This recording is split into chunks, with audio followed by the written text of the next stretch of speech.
Brothers and sisters, Hermanos y hermanas, les damos una cordial bienvenida al devocional del Sistema Educativo de la Iglesia para jóvenes adultos. Esta transmisión se realiza desde el Centro Marriott de la Universidad Brigham Young en Provo, Utah, y este devocional se traduce a muchos idiomas para los jóvenes adultos del mundo. Yo soy Scott Runia, presidente de la Estaca 1 de Estudiantes Casados en Provo, Utah. Y le damos la bienvenida al elder Tad R. Callister de la Presidencia de los 70 y agradecemos que la hermana Callister lo acompañe esta tarde. El elder Callister será presentado más adelante en el programa. Estamos agradecidos con la asistencia de otras autoridades generales y setentas de área, miembros de la mesa directiva de educación y oficiales de la Universidad Brigham Young. Asimismo, nos complace reconocer en el estrado la presencia de administradores de seminario e instituto de religión del sistema educativo de la Iglesia, así como de los presidentes de las estacas del Utah Valley o del Valle de Utah de jóvenes adultos solteros y estudiantes casados. Les recordamos que el domingo 2 de marzo de 2014, la hermana Linda K. Barton, presidenta general de la Sociedad de Socorro, será la discursante del devocional de seminario e institutos. Comenzaremos esta tarde con el coro y la congregación entonando Qué firmes cimientos, himno 40 del himnario en español. Agradecemos la ayuda de Kylie Hall, quien dirigirá la música, y Emily Robinson, quien nos acompañará en el órgano. Después del himno, Conrad Rosenbrock ofrecerá la primera oración.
Father in heaven, Padre que estás en los cielos, estamos agradecidos por esta oportunidad que tenemos de estar aquí juntos para ser instruidos. Estamos agradecidos por los profetas y apóstoles que dirigen esta iglesia y por la confianza que tú nos has puesto para que podamos aprender a hacer tu voluntad y vivir nuestra vida como Cristo. Invitamos que tu Espíritu nos acompañe para que todo aquello que escuchemos pueda ser utilizado en nuestra vida. Oramos en el nombre de Jesucristo. Amén.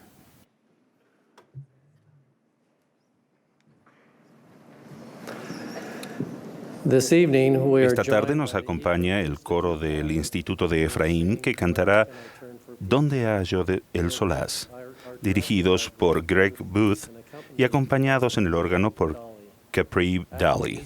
Después del número musical tendremos el placer de escuchar al Elder Callister. Tras el discurso del Elder Callister, el coro cantará A Vencer, con la dirección del hermano Booth y el acompañamiento de la hermana Dahl. La última oración la ofrecerá Caleb Bear. Ahora tengo el privilegio de presentar al discursante de esta tarde. El Elder Tad R. Callister fue sostenido como miembro del segundo quórum de los 70 de la Iglesia de Jesucristo de los Santos de los Últimos Días el 5 de abril de 2008. En aquel momento servía como presidente de la misión Canadá-Toronto Este. En la actualidad sirve como miembro de la presidencia de los 70. El Elder Callister recibió su licenciatura en contabilidad en la Universidad Brigham Young en 1968. Posteriormente asistió a la Facultad de Derecho de la Universidad de California en Los Ángeles, UCLA, licenciándose en Derecho en 1971. Adquirió un título de maestría en Derecho Impositivo en la Universidad de Nueva York. Antes de su llamamiento como presidente de misión, ejerció la abogacía en el bufete de abogados Callister y Callister. Tad Richard Callister nació en Glendale, California, el 17 de diciembre de 1945. Se casó con Catherine Louise Saporiti en diciembre de 1968. Tienen 6 hijos y 24 nietos. Ahora el coro cantará ¿Dónde hallo el solaz?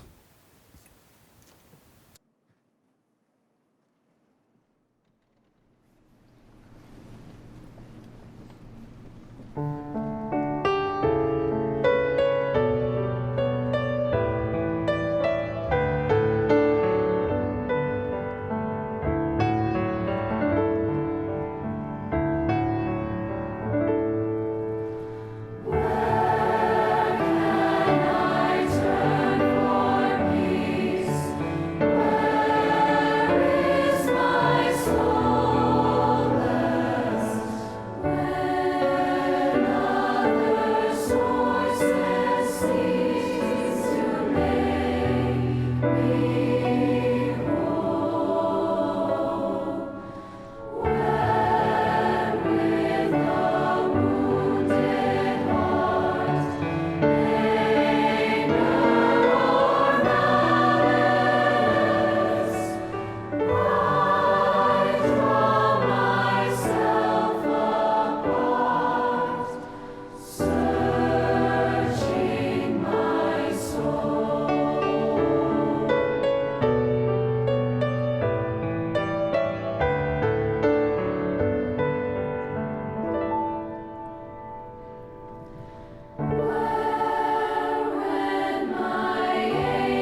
Thank you, President Ruña, for that. Muchas gracias, presidente Ruña, por esa presentación y esa música angelical del coro esta noche. Realmente me trae paz al alma.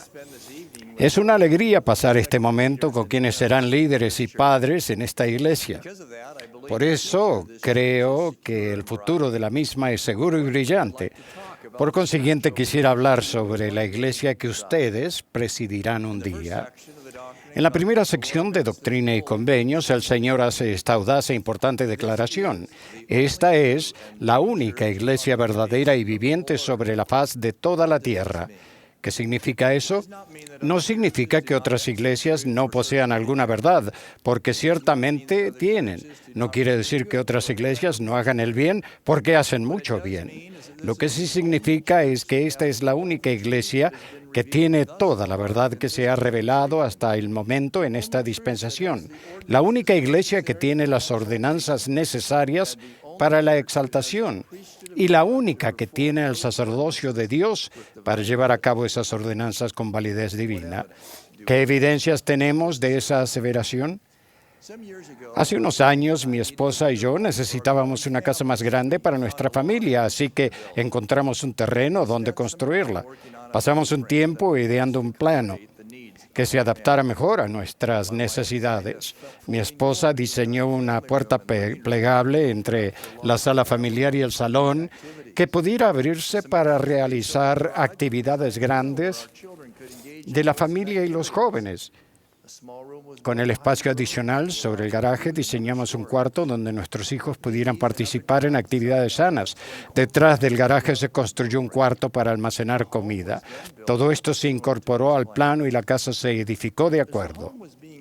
Durante la construcción, a veces le presentamos al contratista una orden de cambio, lo que modificó el diseño. Cuando se terminó de construir, estaba estrictamente de acuerdo al modelo que fue modificando en algunas oportunidades. Si ustedes tomaran nuestros planos y los compararan con todas las casas del mundo, ¿con cuántas coincidirían perfectamente? Solo con una, la nuestra.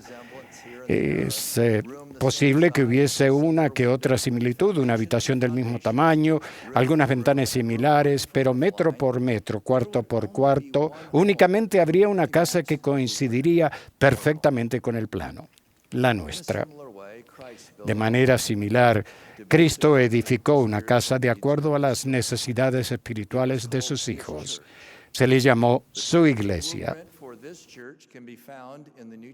El plano espiritual para esta iglesia se encuentra en el Nuevo Testamento.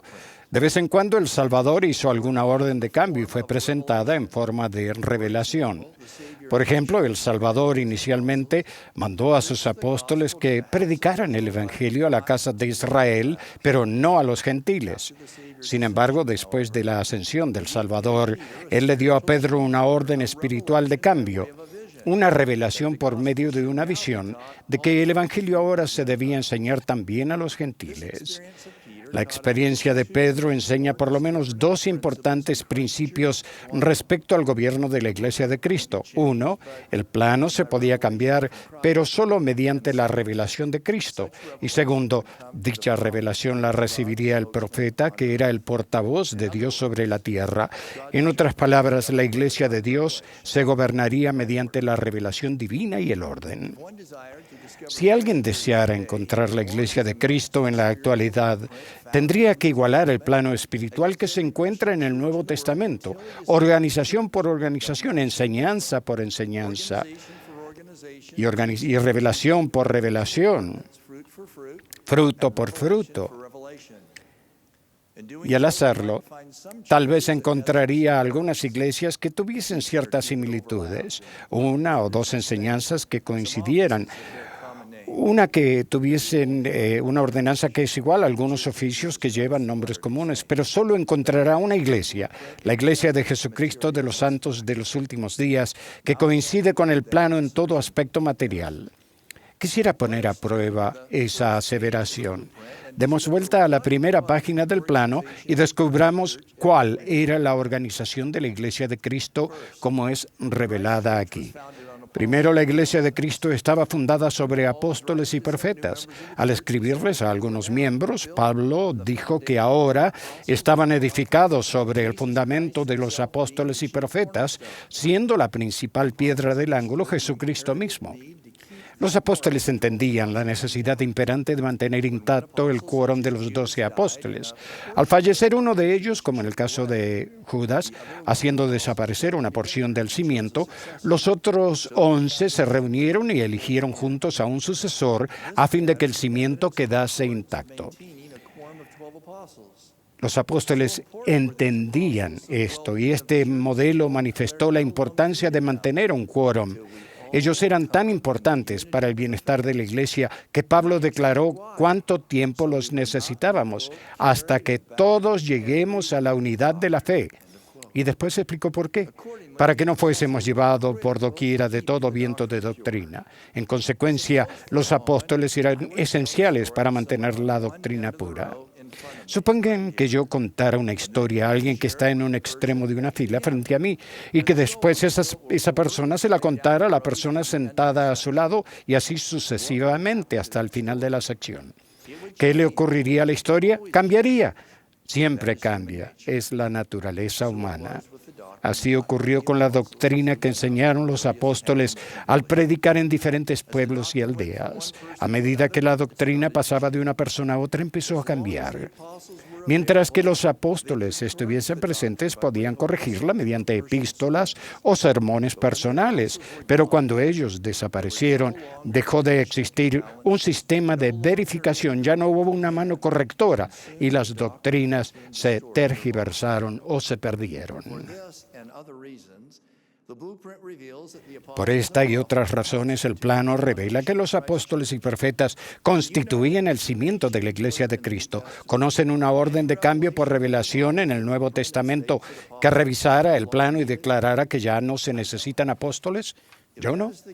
Si este es el caso, entonces la verdadera Iglesia de Cristo debe tener apóstoles y profetas como base. Al fin de ayudarle a él y a sus apóstoles en la prédica del Evangelio al mundo, el Salvador eligió a otros hombres llamados 70 para preparar el camino. Leemos sobre estos 70 en Lucas capítulo 10. ¿Saben de alguna iglesia en la actualidad que coincida con este modelo, que tenga el oficio de 70? El plano del Nuevo Testamento revela a otros oficiales que formaban parte de la organización. Obispos, ancianos, diáconos y pastores, que significa hombres como obispos y presidentes de estaca que presiden un rebaño.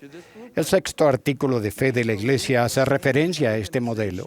Creemos en la misma organización que existió en la Iglesia primitiva, esto es, apóstoles, profetas, pastores, maestros, evangelistas, etc. En otras palabras, creemos que la Iglesia actual de Jesucristo debe tener la misma organización que existió en la Iglesia original de Cristo, estando sujeta solamente a cambios dispuestos por revelación. Por tanto, cada uno de estos oficios está presente hoy en nuestra Iglesia. ¿Cómo se elegían los apóstoles de Cristo y otros oficiales? ¿Iba El Salvador a las mejores instituciones teológicas de la época y seleccionaba a los alumnos que tuvieran las mejores notas académicas? No. El plano indica más bien que escogió a Pedro, un pescador, a Mateo, un cobrador de impuestos, y más tarde a Pablo, que confeccionaba carpas. Fueron elegidos entre la gente común y corriente. Básicamente era un ministerio laico. Hoy en día la Iglesia tiene 12 apóstoles que también son elegidos de entre los miembros comunes y corrientes de la Iglesia, maestros, ingenieros, abogados, etc. ¿Llenaron los apóstoles de Cristo y otros oficiales una solicitud para el ministerio? No. El plano indica la manera en que Él seleccionó a sus oficiales. No me elegisteis vosotros a mí, sino que yo os elegí a vosotros y os he ordenado. Cuando Cristo ordenó a sus apóstoles, ¿qué les dio Mateo y Lucas? Ellos registran la respuesta. Les dio autoridad, el poder del sacerdocio para actuar en su nombre, para llevar a cabo sus obras. Por eso el plano nos dice que el Hijo del Hombre dio autoridad a sus siervos, para que pudiesen actuar en su nombre con su aprobación. Todo aquel que posee el sacerdocio de Dios en esta iglesia puede trazar su autoridad del sacerdocio hasta Jesucristo, la fuente de toda autoridad, a fin de que Él también tenga el derecho al respaldo de Cristo, su sello de aprobación, tal como lo requiere el modelo. ¿Cómo se llamaba la iglesia organizada por Cristo? Si somos bautizados en el nombre de Cristo, si oramos en el nombre de Cristo, si somos salvos en el nombre de Cristo y si Él es el fundador y la piedra angular de su iglesia, ¿cómo esperarían que se llamara su iglesia? La iglesia de Jesucristo. Al dirigirse a la gente de la época del Libro de Mormón, el Salvador enseñó la lógica implícita sobre por qué es necesario que la iglesia lleve su nombre. ¿Y cómo puede ser mi iglesia salvo que lleve mi nombre? Porque si una iglesia lleva el nombre de Moisés, entonces es la iglesia de Moisés. O si se le da el nombre de alguien, entonces es la iglesia de ese hombre. Pero si lleva mi nombre, entonces es mi iglesia, si es que están fundados sobre mi evangelio.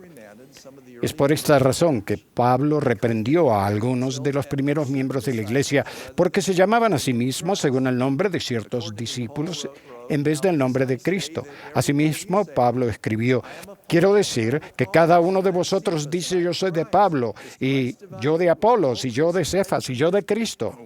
¿Acaso está dividido Cristo? En otras palabras, no tomamos sobre nosotros ningún otro nombre salvo el de Jesucristo. En vista de eso, el plano nos enseña que la Iglesia de Cristo debe llevar su nombre. Siempre me ha parecido milagroso el hecho de que la Reforma había existido más de 300 años antes de la época de José Smith y a nadie se le ocurrió dar a su iglesia el nombre de Jesucristo. Claro está que desde la época de José Smith, otros han hecho lo mismo, pero de manera maravillosa el Señor preservó el uso de su nombre hasta el tiempo de José Smith y la restauración de la iglesia. Ahora demos vuelta a la segunda página del anteproyecto. ¿Cuáles eran las enseñanzas de la Iglesia de Cristo? Examinémoslas. ¿Es Dios únicamente un espíritu o tiene también un cuerpo de carne y huesos? ¿Qué enseña el plano? Después de su resurrección, Cristo se apareció a sus discípulos, quienes erróneamente pensaron que era espíritu. A fin de corregir su impresión errónea, Él dijo: mirad mis manos y mis pies, que yo mismo soy, palpad y ved, porque un espíritu no tiene carne ni huesos, como veis que yo tengo. Para eliminar cualquier duda en cuanto a la naturaleza corporal de su cuerpo resucitado, Él preguntó a sus discípulos: ¿tenéis aquí algo de comer? Y se registra en las Escrituras. Entonces ellos le dieron parte de un pescado asado y un panal de miel. Y Él lo tomó y comió delante de ellos. Con ese cuerpo glorificado y resucitado de carne y huesos, Cristo ascendió a los cielos, donde se sienta a la diestra de Dios el Padre, y es la imagen misma de su sustancia. Esta es la verdad precisa que enseñó José Smith como parte de la restauración de la Iglesia de Cristo. El Padre tiene un cuerpo de carne y huesos tangible como el del hombre, así también el Hijo. ¿Son Dios y Jesús el mismo ser, como lo enseña la mayor parte del mundo cristiano, o son dos seres distintos? ¿Qué dice el plano? El número de referencias que hay en la Biblia sobre la identidad y los papeles distintos del Padre y del Hijo es asombroso. En el jardín de Getsemaní, reconociendo el intenso dolor porque él habría de pasar, el Salvador declaró: no se haga mi voluntad sino la tuya. Este es el acto de sumisión más grandioso que el mundo jamás haya conocido. Pero, ¿qué sumisión se habría llevado a cabo si no hubiese habido otro ser a quien Él se sometiera? Si Él y el Padre fueran uno y el mismo ser, ¿por qué el Salvador ora al Padre o exclama: Dios mío, ¿por qué me has desamparado? ¿Cómo se le podría abandonar si no hubiese un ser distinto que lo abandonara? ¿Cómo vio Esteban a Jesús a la diestra de Dios si ellos no son dos personas? Cuando José Smith salió de la arboleda, supo la verdad por sí mismo. Había visto a Dios el Padre y a su Hijo Jesucristo, uno al lado del otro. Había oído al Padre referirse al otro como su Hijo amado. Aquel glorioso día, los cielos destruyeron los mitos creados por el hombre sobre la naturaleza de Dios y revelaron y confirmaron la simple verdad enseñada en el plano, que Dios el Padre y su Hijo Jesucristo son uno en metas y propósito, pero tienen distinta identidad. ¿Qué dice el plano sobre aquellos que no oyeron el Evangelio de Jesucristo mientras estuvieron en la tierra? ¿Están condenados? No tenemos revelación en cuanto a su condición espiritual, una pregunta monumental que afecta a millones de vidas. Ciertamente Dios ha hablado sobre esto. La respuesta se encuentra en el plano. Pedro escribió: porque por esto también ha sido predicado el Evangelio a los muertos, para que sean juzgados en la carne según los hombres, pero vivan en el Espíritu según Dios. Esta doctrina se perdió en la apostasía después de la muerte de los apóstoles de Cristo, pero se restauró mediante el profeta José Smith. ¿Hay 3 cielos o un cielo? Durante años el mundo cristiano ha enseñado que hay un cielo y un infierno, pero ¿qué enseña el plano original? Pablo enseñó: una es la gloria del sol, y otra la gloria de la luna, y otra la gloria de las estrellas. Posteriormente, él confirmó la verdad de este cielo de 3 niveles al relatar la visión del hombre que fue arrebatado hasta el tercer cielo. ¿Podría haber un tercer cielo si no hubiese un segundo o un primero? Repito, esta doctrina restaurada mediante el profeta José Smith estaba en estricta conformidad con el plano original. ¿Continúa el matrimonio por la eternidad o termina con la muerte? El plano da la respuesta. De acuerdo con el poder que se dio a los apóstoles de que todo lo que ataran en la tierra sería atado en los cielos, Pablo declaró: pero en el Señor ni el varón es sin la mujer, ni la mujer sin el varón. Que significa que lo ideal es que el hombre y la mujer se unan para siempre en la presencia de Dios. Pedro confirmó esta verdad, refiriéndose a los maridos y sus esposas. Dijo que debían ser coherederos de la gracia de Dios, no separadamente ni individualmente, sino unidos, caminando por el sendero como herederos de la vida eterna. Esa es la doctrina que se enseña en el plano, y esa es la doctrina que se enseña hoy día en la Iglesia de Cristo. La tercera página dice: ordenanzas en la Iglesia de Cristo. El plano es sumamente específico en este aspecto. Por ejemplo, bendecimos o bautizamos a bebés y a los niños pequeños. ¿Qué nos enseña el plano? El Salvador dio el claro ejemplo que debemos seguir. Refiriéndose a los niños pequeños, las Escrituras dicen: y tomándolos en los brazos, poniendo las manos sobre ellos, los bendecía.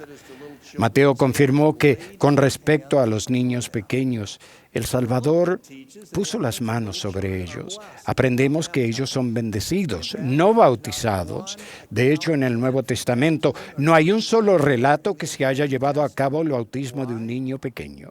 ¿Por qué? Porque no era una ordenanza en la Iglesia de Cristo.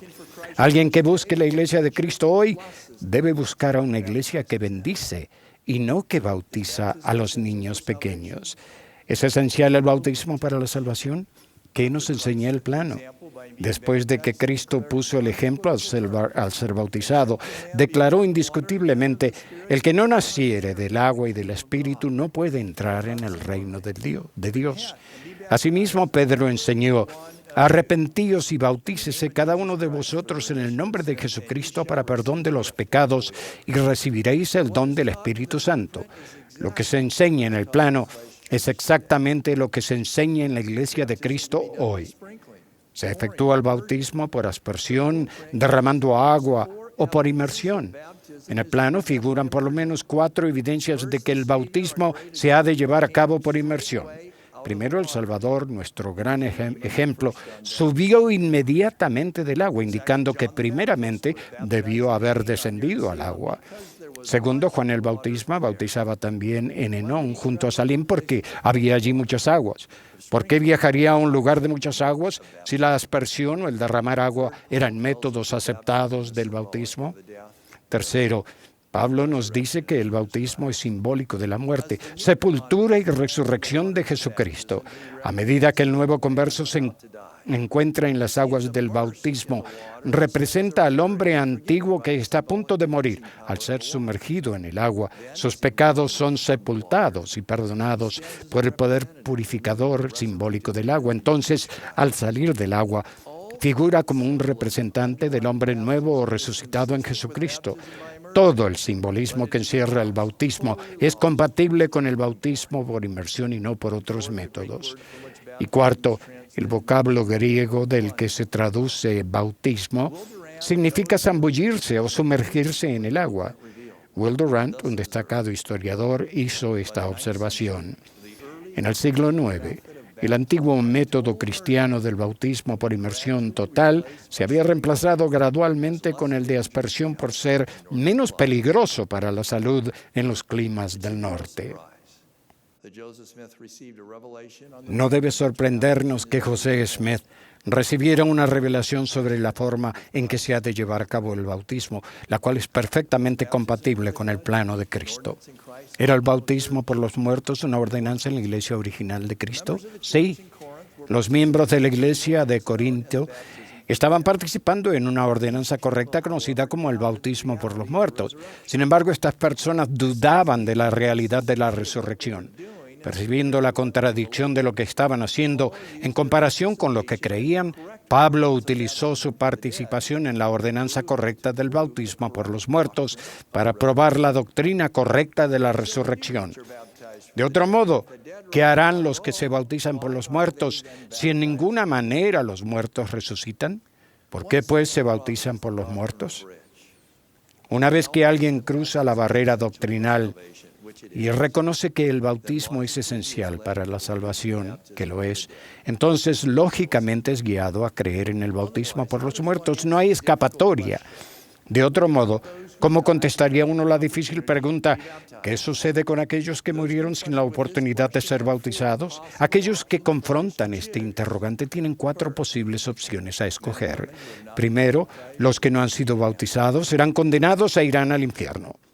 No obstante, esa respuesta no es compatible con las verdades de las Escrituras de que Dios no hace acepción de personas y que Dios desea que todos los hombres sean salvos. Segundo, quizás Dios no quiso decir lo que dijo. Tal vez el bautismo no es esencial para la salvación. Esto no es así, porque Dios siempre quiere decir lo que dice. Lo que yo, el Señor, he dicho, yo lo he dicho y no me disculpo.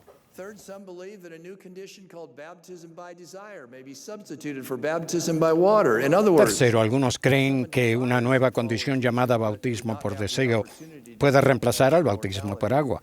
En otras palabras, si alguien desea seguir a Jesús, pero no tuvo la oportunidad de ser bautizado en la mortalidad, entonces su deseo digno se convierte en un sustituto aceptable en lugar del bautismo por agua.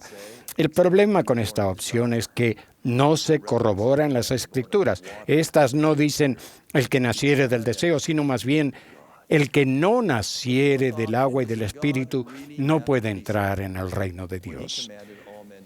La cuarta opción es que Dios quiso decir lo que dijo cuando mandó que todos los hombres fuesen bautizados y por tanto Él proporcionó la manera para que todos fuesen bautizados, incluso si no surgió la oportunidad en la vida mortal. Ese es el bautismo por los muertos. Esa es la opción compatible. ¿Qué dice el plano sobre la manera en que se da el don? No la presencia temporal, sino el don permanente del Espíritu Santo después de que alguien se bautiza. ¿Desciende automáticamente sobre alguien después del bautismo? El plano proporciona la respuesta. Después de que Felipe bautizó a algunos conversos nuevos en Samaria, llegaron Pedro y Juan. Las Escrituras revelan después la forma en que se ha de efectuar esa ordenanza. Entonces Pedro y Juan les impusieron las manos y recibieron el Espíritu Santo. Se siguió este mismo método después de que Pablo bautizó a conversos nuevos en Efeso. Cuando oyeron esto, fueron bautizados en el nombre del Señor Jesucristo, y habiéndoles impuesto Pablo las manos, vino sobre ellos el Espíritu Santo. Una vez más, el plano y la iglesia restaurada de Cristo están en perfecta armonía. Frutos de la iglesia de Cristo. El Salvador dio esta prueba para la verdad. Por sus frutos los conoceréis. ¿Cuáles eran los frutos de la iglesia de Cristo que se manifestaban en el plano? Primero, aquellos santos se esforzaban por ser una gente saludable. Pablo enseñó que nuestros cuerpos son templos en donde reside nuestro espíritu y por tanto se les debe considerar santos. ¿No sabéis que sois el templo de Dios y que el Espíritu de Dios mora en vosotros?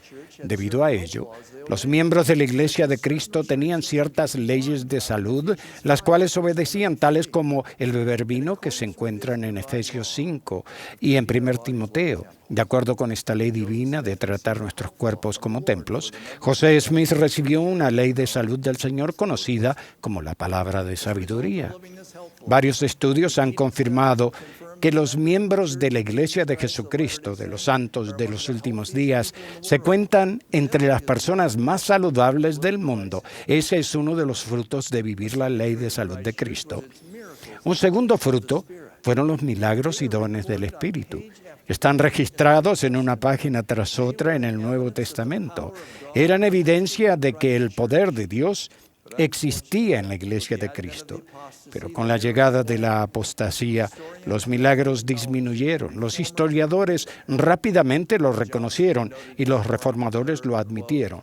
Paul Johnson, un destacado historiador, comentó: se ha reconocido, por lo menos desde la época imperial, refiriéndose a la época de Constantino, que la era de los milagros había terminado, en el sentido de que los líderes cristianos ya no podían propagar el Evangelio con la ayuda de un poder sobrenatural. Porque llegó el tiempo en que ya no había más milagros y dones del Espíritu, porque el árbol que dio el fruto, a saber, la Iglesia de Cristo, ya no se encontraba en la tierra. John Wesley mencionó esta ausencia de los dones del Espíritu de la Iglesia de su época. Parecería que estos extraordinarios dones del Santo Espíritu fueron comunes en la Iglesia solo por 2 o 3 siglos. Testifico de ello, al igual que muchos de ustedes, que este es un día de milagros y dones del Espíritu en la Iglesia restaurada de Cristo, tal como lo fue en su Iglesia original. Hay un tercer fruto en la Iglesia de Cristo y se registran muchos relatos de ángeles y visiones. Algunos ven esto con escepticismo. Al hacerlo, olvidan que ángeles y visiones formaban parte del núcleo mismo de la Iglesia de Cristo. El ángel que le anunció a María el nacimiento de Cristo. Los ángeles que acudieron a Pedro, Santiago y Juan en el monte de la transfiguración. El ángel que liberó a Pedro y a Juan de la prisión. El ángel que le habló a Cornelio. El ángel que le advirtió a Pablo del naufragio inminente. El ángel que visitó a Juan el revelador. La visión que tuvo Esteban del Padre y del Hijo. La visión de Juan y muchas más.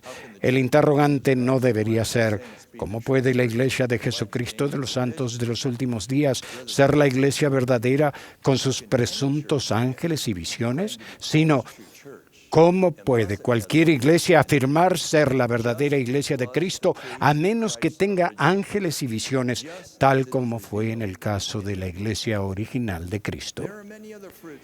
Existen muchos otros frutos que son compatibles con la Iglesia original de Cristo. Era una iglesia misionera. Se mandó a los apóstoles: id y haced discípulos a todas las naciones. Actualmente tenemos más de 80,000 misioneros que cumplen ese mandato y que brindan el fruto de su obra. Era una iglesia moral. El plano nos enseña que a los primeros santos de la Iglesia de Cristo se les mandó vestir modestamente y refrenarse de las relaciones antes del matrimonio. ¿Cuántas iglesias no solo enseñan esas normas de moralidad, sino que también las viven? La Iglesia de Cristo se centraba en la familia. A los esposos se les mandaba amar y ser fieles a sus esposas. A los niños se les mandaba obedecer a sus padres. Y a los obispos se les mandaba gobernar bien su propia casa. Hoy día nuestra iglesia, al igual que la iglesia original de Cristo, se la reconoce como una iglesia centrada en la familia. Los frutos de la Iglesia de Cristo están minuciosamente registrados en la Biblia y coinciden con la Iglesia restaurada de Cristo. Cristo estableció su iglesia en la tierra. Revela que tenía un vínculo con el cielo, a saber, la revelación divina. Sin ese vínculo, la iglesia no sería más que una organización impulsada por el hombre y gobernada por los poderes de la razón. El profeta Amós declaró, porque no hará nada Jehová el Señor sin que revele su secreto a sus siervos los profetas. Pablo confirmó que esa revelación era una parte integral de la iglesia y que tenía como fin ser permanente, ya que él declaró, pasaré entonces a las visiones y a las revelaciones del Señor. De acuerdo con esa doctrina fundamental de la Iglesia de Cristo en la actualidad, está vinculada al cielo mediante la revelación continua. La declaración de la creencia de la Iglesia en este aspecto, conocida como el 9º artículo de fe, dice lo siguiente: creemos todo lo que Dios ha revelado, todo lo que actualmente revela, y creemos que aún revelará muchos grandes e importantes asuntos pertenecientes al reino de Dios. Si alguien comparara el plano de la iglesia original de Cristo con todas las iglesias del mundo, descubriría que punto por punto, ordenanza por ordenanza, fruto por fruto y revelación por revelación, únicamente coincidiría con una, la Iglesia de Jesucristo de los santos de los últimos días. Si alguien rechaza esta iglesia tras estudiar el plano, entonces será semejante a Pedro, a quien el Salvador preguntó, ¿también vosotros queréis iros? Pedro respondió con una respuesta que se debe grabar en todo corazón y consagrarse en todo hogar. ¿A quién iremos? Tú tienes la palabra de vida eterna. Si alguien rechaza la iglesia, ¿a dónde irá para aprender sobre las verdades restauradas acerca de la naturaleza de Dios según se revelaron en la arboleda sagrada, sobre la predicación del Evangelio a los muertos, sobre los 3 grados de gloria y sobre las familias eternas? ¿A dónde irá para que su esposa e hijos le sean sellados a él por la eternidad? ¿A dónde irá para encontrar a un profeta de Dios? Buscará en vano esas doctrinas, ordenanzas, poderes y profetas, ya que son exclusivos de la Iglesia de Jesucristo, de los santos, de los últimos días. Uno no puede tener las doctrinas y ordenanzas que fueron restauradas mediante el profeta José Smith sin aceptarlo a él. Son inseparables. No puede decir que el fruto es bueno y después decir que el árbol es malo. El Salvador enseñó esa verdad hace mucho tiempo. No puede el árbol bueno dar malos frutos, ni el árbol malo dar buenos frutos. Por consiguiente, si el fruto doctrinal del que hemos hablado es bueno, entonces el árbol del que brotó, o sea, José Smith, y la historia implícita de esas verdades reveladas es también bueno. No se puede tener el uno sin el otro. En un discurso de conferencia general, B.H. Roberts habló sobre los logros de José Smith.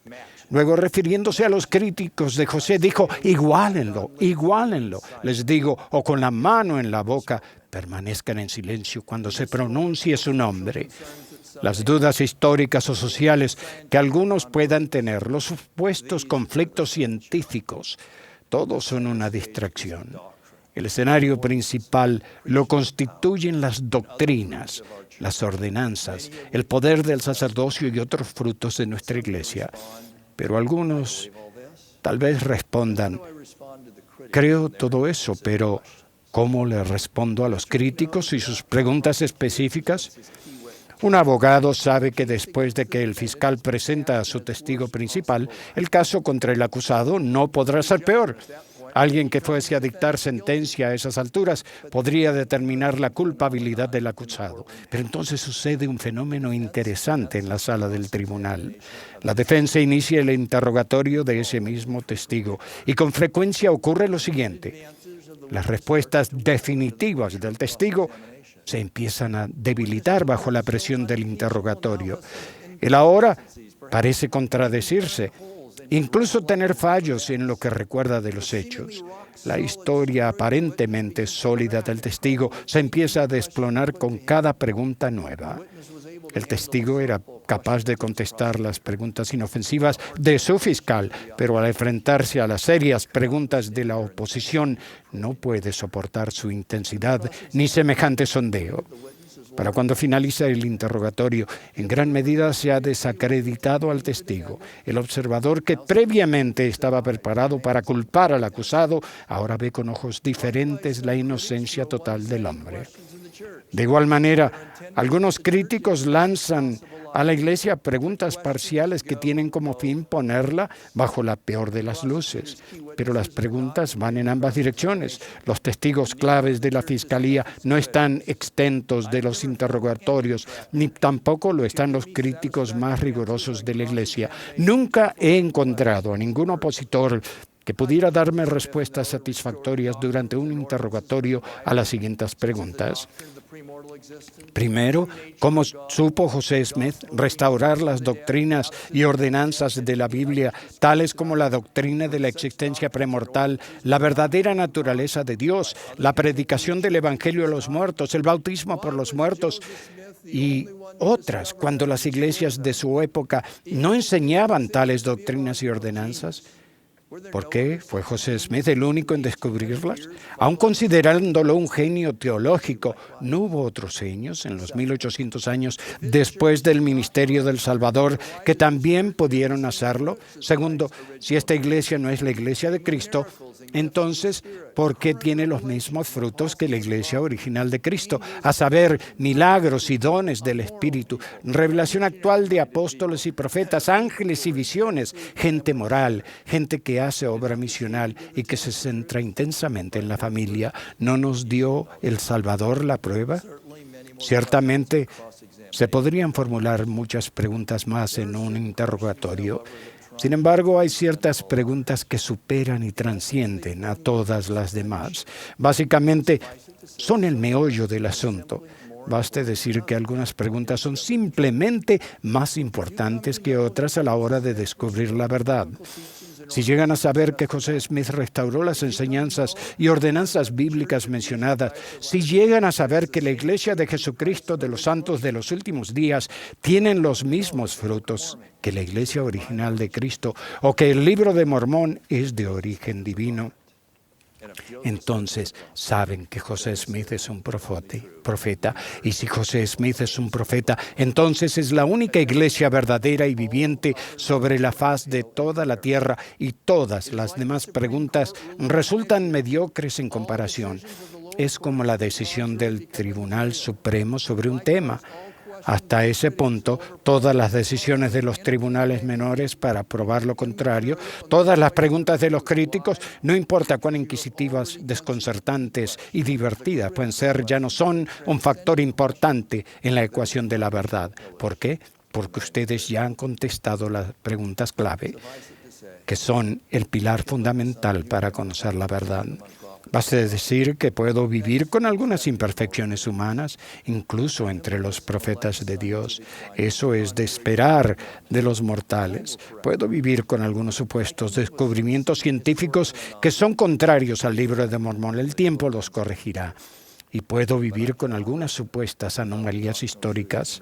Sin embargo, no puedo vivir sin las verdades doctrinales y ordenanzas que restauró José Smith, sin el sacerdocio de Dios para bendecir a mi familia, sin saber que mi esposa y mis hijos están sellados a mí por la eternidad.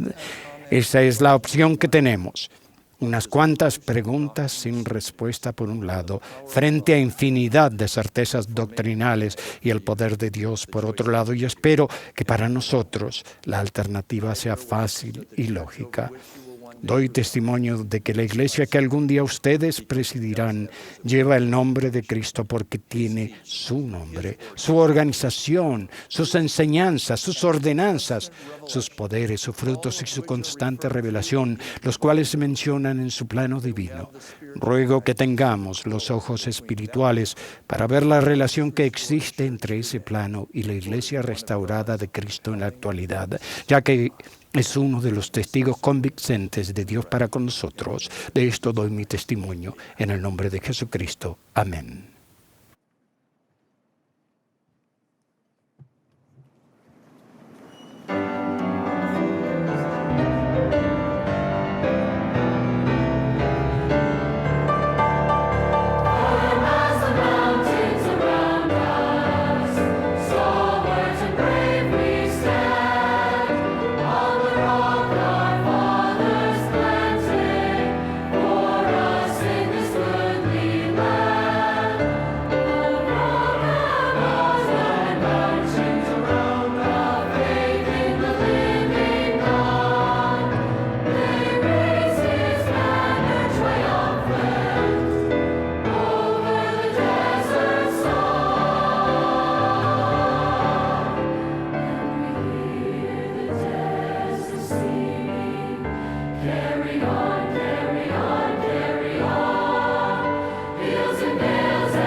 Querido Padre Celestial, te agradecemos por el mensaje del Elder Callister que compartió con nosotros. Agradecemos el tener la plenitud del Evangelio en nuestras vidas.